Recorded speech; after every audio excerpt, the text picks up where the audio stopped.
interesting link between Alzheimer's and imbalanced blood sugar levels. So it makes a lot of sense.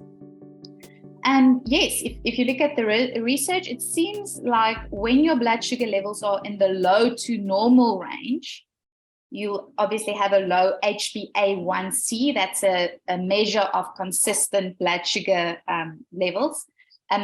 So if that's low and in the low to normal range, you will have also a reduced risk for dementia. So there's several studies that show the link between those two.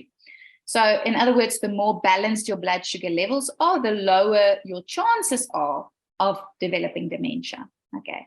And we also know that if you've been diagnosed with type 2 diabetes, that your risk for dementia is almost doubled. Okay. So also because we know that because diabetes is associated with a more rapid brain shrinkage. So there's a lot of connections that we can make between the two. And we even know that people in the upper or normal range of blood glucose have increased brain atrophy, they've got impaired cognition, and an increased risk of dementia. So once again, you can see how blood sugar is really closely linked to brain function in general.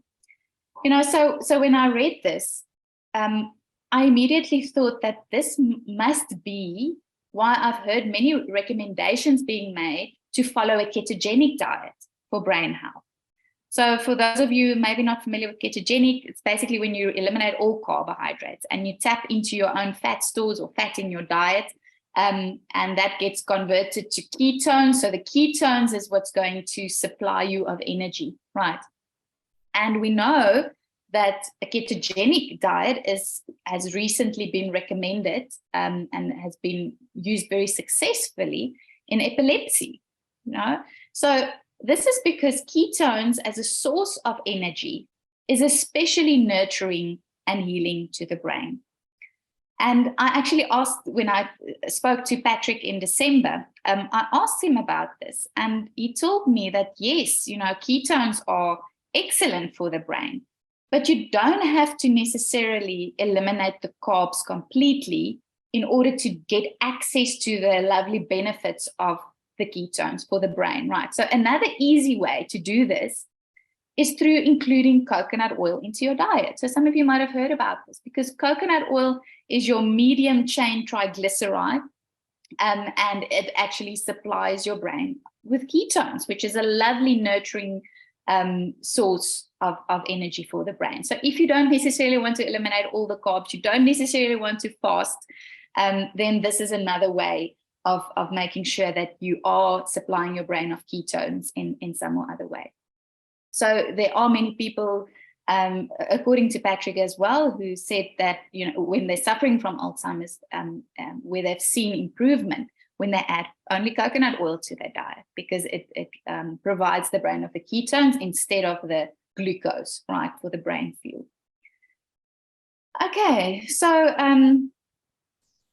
so just coming back to the low glycemic load diet. So also another interesting study that I find is worth it to mention here is a Scandinavian study where they compared those with a healthy versus an unhealthy diet. I mean, that could be very broad, but one of the criteria of the healthy diet was a low sugar load, right? So basically balancing your blood sugar levels.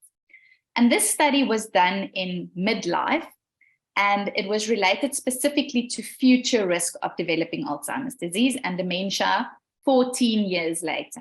Okay, and what they found was that those who ate the healthiest diet had an 88% decreased risk of developing dementia.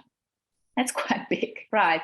And a 92% decreased risk of developing Alzheimer's disease. So, I find that quite fascinating. So by only reducing the sugar load, how much carbohydrates and sugars and the types of carbohydrates and sugars that you're having could really decrease your risk by a lot, right? So that's quite